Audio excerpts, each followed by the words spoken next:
बेहतर से बेहतर चिकित्सा सुविधा मिले, उसके लिए मेडिकल कॉलेज का, अस्पताल का निरीक्षण किया है। जहां तक आपका सवाल है, नारी बंधन संशोधन अधिनियम जो लोकसभा से कल पारित नहीं हो सका, समाजवादी पार्टी और कांग्रेस ने दुरभिसंध रचते हुए इसको पास होने से रोक दिया है। ये देश की आधी आबादी को पीछे करने वाला है, उनकी प्रगति में खाई खोदने वाला है, गड्ढा खोदने वाला निर्णय है समाजवादी पार्टी और कांग्रेस का, और इसका खामियाजा समाजवादी पार्टी को आने वाले चुनाव में भुगतना पड़ेगा। माननीय प्रधानमंत्री नरेंद्र मोदी जी ने देश की आधी आबादी को उनके हक और अधिकार दिलाने के लिए नारी बंधन अधिनियम पास कराने का जो विशेष सत्र बुलाकर के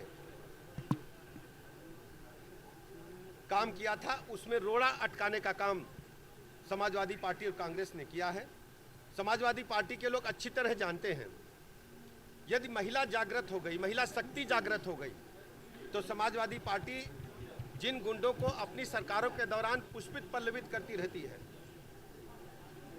मजबूती देती रहती है, देश की नारी शक्ति, प्रदेश की नारी शक्ति, ऐसे सभी गुंडे माफियाओं को जेल से बाहर नहीं आने देगी और प्रदेश में प्रवेश नहीं करने देगी, क्योंकि सर्वाधिक प्रताड़ित समाजवादी पार्टी के शासनकाल में महिलाएं और बेटियां ही होती हैं।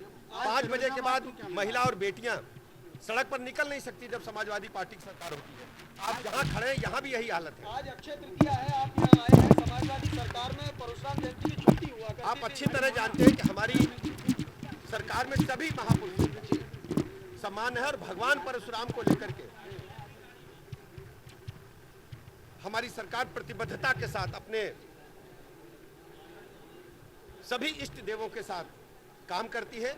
आप सबको पता है कि पूरे भारतवर्ष में केवल उत्तर प्रदेश की चर्चा नहीं कर रहा हूं, सर्वाधिक काम चाहे महाकाल परिसर के कॉरिडोर का निर्माण हो उज्जैन में, काशी विश्वनाथ में कॉरिडोर का निर्माण हो, आपके पड़ोस में मथुरा वृंदावन में तेजी के साथ डेवलपमेंट हो रहा है, अयोध्या धाम में भगवान प्रभु श्री राम का भव्य मंदिर बनकर के तैयार है, सनातन संस्कृति का उत्थान माननीय प्रधानमंत्री नरेंद्र मोदी जी के मार्गदर्शन में, नेतृत्व में तेजी के साथ भारतवर्ष में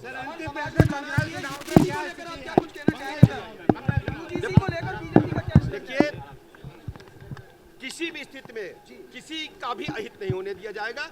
हर स्थिति में, हर स्थिति में हम सभी का सम्मान करते हैं।